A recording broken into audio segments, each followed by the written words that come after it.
রাসূলুল্লাহ সাল্লাল্লাহু আলাইহি ওয়াসাল্লামকে একবার লাবিদ, তার নাম হচ্ছে লাবিদ বিন আসাম, লাবিদ বিন, নামগুলো মনে রাখবেন, লাবিদ বিন আসাম। এই ব্যক্তি মদিনায়, এই ব্যক্তি হচ্ছে মদিনার অধিবাসী।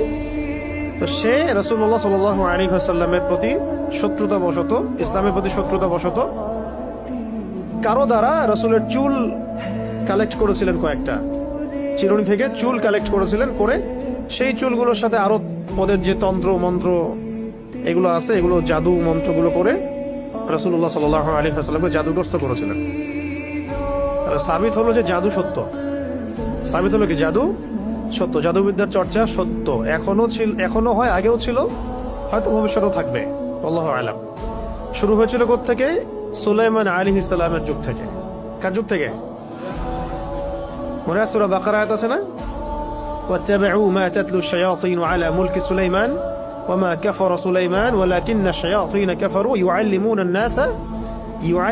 আন-নাস আস-সিহর। সুলাইমান আলাইহিস সালামের সময় ওই যে মানুষকে ফিতনায় ফেলা হয়েছে, পরীক্ষায় ফেলা হয়েছে হারুত আর মারুত ফেরেশতাদের মধ্য দিয়ে, ওই সময় থেকে জাদুবিদ্যার চর্চা শুরু হয়েছে মানুষের মধ্যে।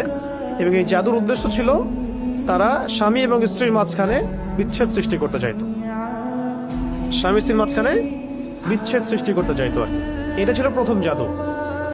রাসূলুল্লাহ সাল্লাল্লাহু আলাইহি ওয়াসাল্লামকে একবার লাবিদ, তার নাম হচ্ছে লাবিদ বিন আসাম, লাবিদ বিন, নামগুলো মনে রাখবেন, লাবিদ বিন আসাম। এই ব্যক্তি মদিনায়, এই ব্যক্তি হচ্ছে মদিনার অধিবাসী। তো সে রাসূলুল্লাহ সাল্লাল্লাহু আলাইহি ওয়াসাল্লামের প্রতি শত্রুতা বশত, ইসলামের প্রতি শত্রুতা বশত কারো দ্বারা রাসূলের চুল কালেক্ট করেছিলেন, কয়েকটা চিরুনি থেকে চুল কালেক্ট করেছিলেন, করে সেই চুলগুলোর সাথে আরো ওদের যে তন্ত্র মন্ত্র এগুলো আছে, এগুলো জাদু মন্ত্রগুলো করে রাসূলুল্লাহ সাল্লাল্লাহু আলাইহি ওয়াসাল্লামকে জাদুগ্রস্ত করেছিলেন। তাহলে সাবিত হলো যে জাদু সত্য, সাবিত হলো কি জাদু সত্য, জাদুবিদ্যার চর্চা সত্য, এখনো হয়, আগেও ছিল, হয়তো ভবিষ্যতেও থাকবে, আল্লাহু আ'লাম। শুরু হয়েছিল কোত্থেকে? সুলাইমান আলাইহিস সালামের যুগ থেকে। কার যুগ থেকে? মনে আছে সূরা বাকারা আয়াত আছে না, ওয়াত্তাবিউ মা তাতলু আশ-শায়াতিন আলা মুলকি সুলাইমান ওয়ামা কাফারা সুলাইমান ওয়ালাকিন্না আশ-শায়াতিন কাফারু ইউআল্লিমুনা আন-নাস আস-সিহর। সুলাইমান আলাইহিস সালামের সময় ওই যে মানুষকে ফিতনায় ফেলা হয়েছে, পরীক্ষায় ফেলা হয়েছে হারুত আর মারুত ফেরেশতাদের মধ্য দিয়ে, ওই সময় থেকে জাদুবিদ্যার চর্চা শুরু হয়েছে মানুষের মধ্যে।